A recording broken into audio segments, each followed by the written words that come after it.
guest needs no introduction. Many of you already know her either from being a part of the Peloton community, from Dear FoundHer, or from my many social media references. But in case you are living under a rock over here and you don't know who Jenn Sherman is, she is Peloton's original instructor.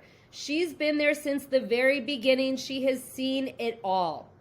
Jenn so graciously came on to Dear FoundHer this past summer, and you guys made her episode the #1 downloaded episode of all time out of all 125.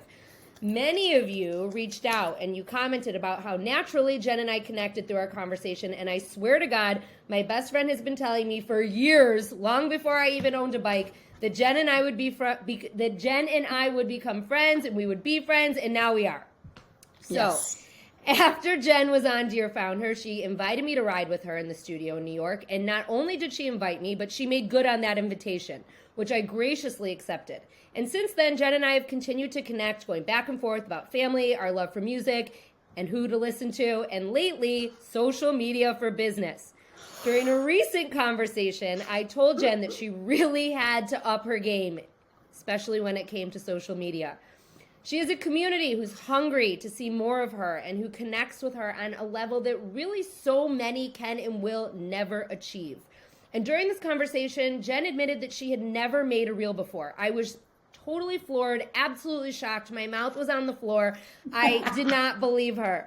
But after Jenn and I both shared this on social media, the door has been open, and it's been open wide. And so many of you have come forward telling me that you too are very insecure about using social media, especially for business. You've never made a reel, and you don't even know what the hell you're doing. So this leads us to today's conversation, because Jenn is here back on Dear FoundHer to talk about the imposter syndrome she feels on social media, how she's getting over it, and most important, how we're going to fix it. So on that note, please give a warm welcome back to my friend Jenn Sherman. What is up, everybody? Hi, Liz. Hi, Jenn. I'm so good to you're see here. You. Me too, because I'm going to kick it off by just saying the struggle is beyond real. And look at that, it's a little beyond real. No pun intended. It is. I am so glad that you and I stumbled upon this topic, because I've been very open about the fact that I need so much help on social. I just didn't really go for it and find the help. And this sort of just happened with you and I in conversation, something you're really good at, and it's something that you knew how to do really well. And I am so glad that we brought up the conversation that day, because I'm in it now. I'm trying. You're doing a great job, and I'm really proud of you. And I actually meant to even say before we started recording, I hope you don't find it so annoying when I text you and I'm like, share this, post this. Okay. Because I have been doing that to Jenn a lot lately. I've been popping up saying, where the fuck is your reel? Or what's going on? Or you need to post this or share this, tag these people. And I want to ask you before we kind of get into the meat and bones of this is what made you say that to me that day? What was it that you were you were a little embarrassed to say, I've never made a reel, but what was it? Why did you bring it up? Why did you say it? Well, first of all, because I've become so fond of you and your podcast, and you are just so comfortable. It's what you know the ins and outs of this. And so I knew I was speaking to someone who knows how to do all this and do it the right way. And I knew that I could tell you and that you'd possibly be there to help. And I knew that you would start out simple with me, which is what I needed. As a 53-year-old woman who is not social media savvy at all, you didn't make it overwhelming, and you broke it down for me, and you kind of held my hand. I mean, there's so much more to learn, but that's why I brought it up to you. I just had such a feeling that you would be able to give me some insight, and I needed that. And quick comment on what you just said about the reminders. Maybe not everybody needs that. I need that. So I am thrilled that you're actually saying you didn't post today, or you did this at Peloton today. Put some of that up. What are you doing? Stay with it. Great job. I actually need the encouragement. Good. Okay. I'm glad I'm not annoying. So before I move forward, I also just want to give everyone a little bit of an introduction. You don't need to share your whole story. Anyone who wants your whole story can go back and listen to our amazing first podcast that has been listened to so many thousands of times. But I would like for you to share kind of where you are in Peloton, because you came to Peloton during a time when social media wasn't what it is now. So I'd like for you to kind of paint the picture of where you are, Jenn Sherman, at Peloton, and how it relates to your social media.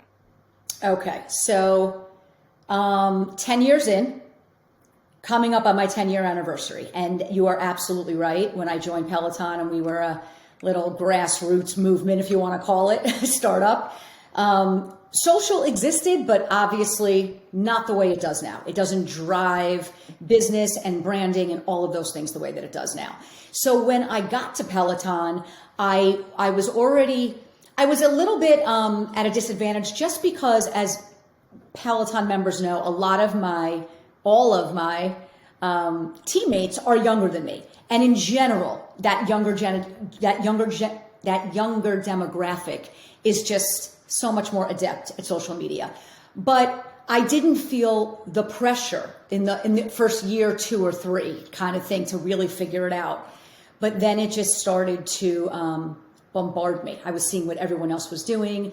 Peloton was certainly encouraging us all. We would have weekly meetings about it. And I would just say, guys, like, I'm helpless. Like, I don't know how to do this. This is actually hard for me. Like, it was hard for me, as silly as it sounds. And I needed the hand holding. I needed the help, but also you need to be motivated to want to figure it out.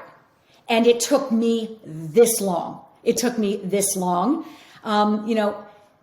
People can try to walk you through it and help you and encourage you and give you advice on what your social media landscape should look like. But until you're ready to really open up your brain and say, like, I'm going to give this a real shot. It's not going to be perfect, but that's probably what they're going to love about it.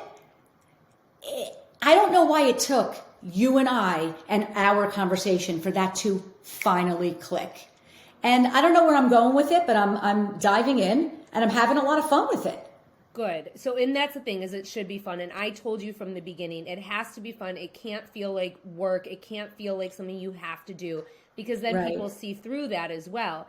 And so one of the things, though, that I want to point out about you that is different from many of your coworkers is that you had community first.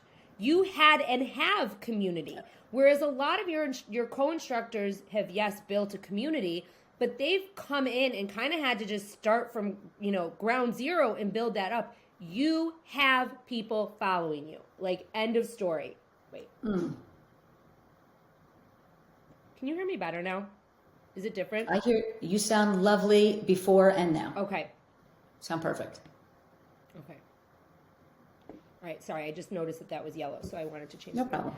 You have community, and that is something that is not, that wasn't inherent to people who were coming and starting, from scratch. And so now for you, it's harnessing that community a little bit better on social media. And that's kind of, it's not that you've done a crap job. You haven't. You have a social media presence, but it's really kind of taking it to the next level. So what happened since you made those first few reels? Like, what's kind of happened? Like, have you noticed changes on your social media? And it has blown up, as they say. Listen, I don't know what it's done yet. It's we're 2 weeks into this little, I don't even want to call it a project, because I really do plan on moving forward and making this a regular part of something that I do. It's a part of my job. It's that's the way I'm looking at it now. It's not that I didn't look at it that way all the time, but I think I was just shutting down because I really just didn't know what I was doing. I don't know what it's done in terms of analytics, and maybe we'll talk about analytics, because that's a whole other piece of social media that scares someone like Jenn Sherman, like the analytics. I'm starting to now understand a little bit more and dive into that a little bit more, but I just know that the response has been incredible. Oh my God, me too. I have a small business. I'm 55. I don't know how to do a damn thing. I can't get my teenage son or daughter to help me. I'm trying to teach myself, but I'm struggling. You're doing great. Can you teach me what you've learned? I don't even know what button to press to make the most basic reel. That's what's sort of been going on for the last 2 weeks, I'd say. That makes me so happy. And